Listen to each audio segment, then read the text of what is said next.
So, I mean, what is Amendment 33? Because this is what the Board of Corrections is claiming has been violated by the new criminal justice law, and it's, a judge is going to have to decide this. Amendment 33 was the first of three. This is going to go to the Supreme Court. Arkansas Supreme Court. Amendment 33 was the first of three constitutional amendments ratified by voters in the decade after the beginning of World War II. Now, according to the Encyclopedia of Arkansas, this was to try to curb political interference with large government agencies and institutions. It prohibited the governor and the Arkansas General Assembly from diminishing the powers of state agencies and institutions, as well as from interfering with their governing boards by dismissing members before their terms expired or increasing or reducing the membership of the boards. Interesting. Boy, I remember back during the Hutchinson administration, remember the big dust-up when Asa was trying to manipulate the farm board over dicamba? And, that was just a huge, huge deal. Really just kind of exposed how, in that case, Asa wanted control of the farm board, and it made a lot of farmers really, really mad. I made more friends with more farmers and people in the ag industry when that was going on than I had in my entire career covering politics. People reaching out, very grateful for the coverage that was being done. All right, let's look at some more of this. So the amendment was ratified in 1942. Now, why did they pass Amendment 33 in the first place? According to the Arkansas Encyclopedia. And again, this is the amendment that they're citing as saying, hey, look, the new Criminal Justice Reform Act they're saying it's unconstitutional because, it's taking power away from the Board of Corrections and it's giving it to the governor's office, and Amendment 33 was designed to keep that from happening. That's their claim. So why did they do it? Well, it's right here. The amendment ratified in 42 followed Governor Homer Adkins' purging of the board of the University of Arkansas in Fayetteville in order to fire the university's president, J. William Fulbright, who was the son of a political foe of the governor. The amendment was aimed at protecting state colleges from such interference in the future, but it included charitable, penal, and correctional institutions as well. Correctional institutions. This is how they are challenging this law, or at least this is the legal theory. It may be a novel legal theory. It may not be. Honestly, I don't know. I'm not an attorney. And I'm certainly not an expert on the Arkansas Constitution. Subsequently, another amendment. So that's Amendment 33. And this is honestly, if I'm being real, this is the actual reason I wanted to cover this story. And it has nothing to do with prisons and everything to do with your right to hunt and fish.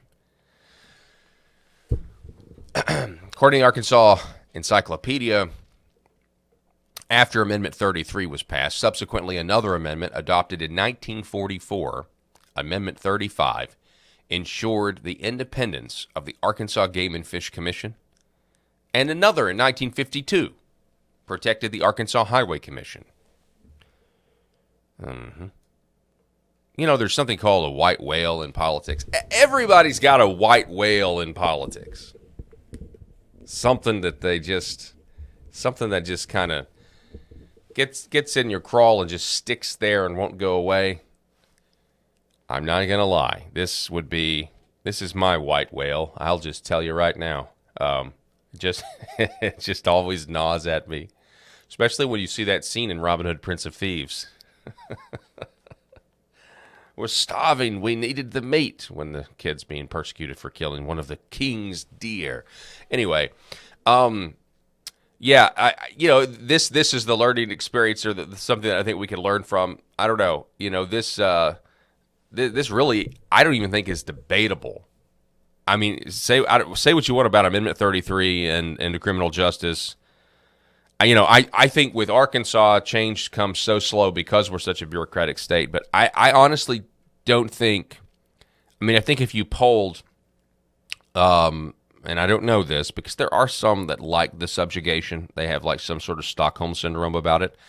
But I think if you polled Arkansas on Amendment 35, which essentially gives Arkansas Game and Fish dictatorial-like powers in the state of Arkansas, and the state legislature can't really even pass a law to govern them, really. They really have very little oversight. I think Arkansans would roundly say that Amendment 35, giving the Arkansas Game and Fish essentially unchecked authority, was a giant mistake. That's what I think. A giant mistake. Where you just have really no checks and balances. And that's just my opinion. And that's not to diminish the people that work for the Arkansas Game and Fish or anything like that. I know there are good people that work there, and it's an institution, and it's, you know, it's got a mission that, according to the law, has to be pursued and fulfilled. It doesn't always have to be that way, though, you know. But you're not going to see that. I mean, you know, you got a lot of people that want to put stuff on the ballot to try to correct injustices or try to, I don't know, make us smoke more pot or whatever.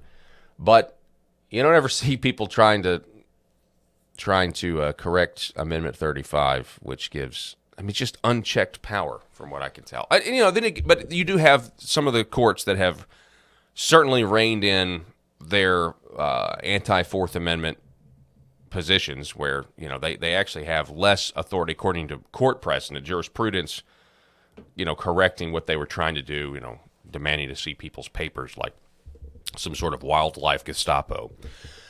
Anyway, so yeah, that's the story. I mean, to recap, we have this breaking news where we have Sarah Sanders is now calling on Benny Magnus to resign. It's back and forth, this power struggle that's going on. And there it is right there. And then we have this story, Board of Corrections Chairman seeks activation of National Guard. That was yesterday. Going back even further, Arkansas Prison Board Magnus to sue the state, try to suspend the Secretary of Corrections. And it all started, you know, I think it started a few days before this, but the Arkansas Corrections Board responds to criticism, defends decision against more prison beds.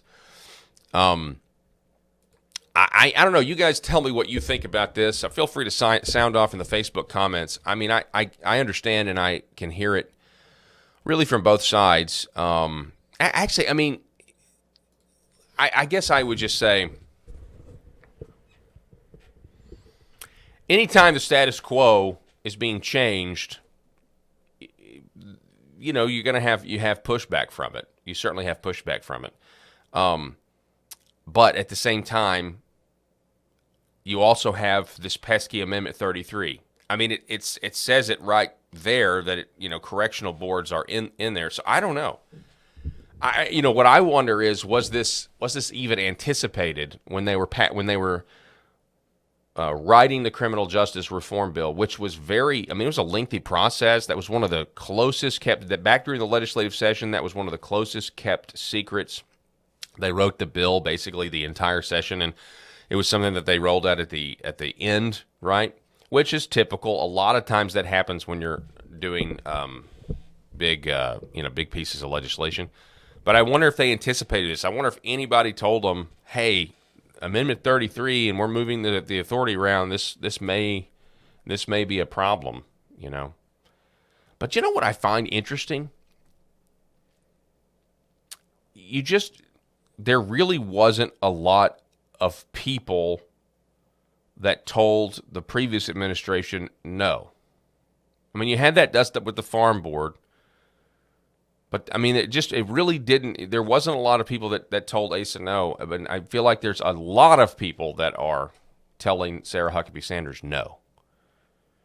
And of course, the media, the mainstream media, is definitely eating that up.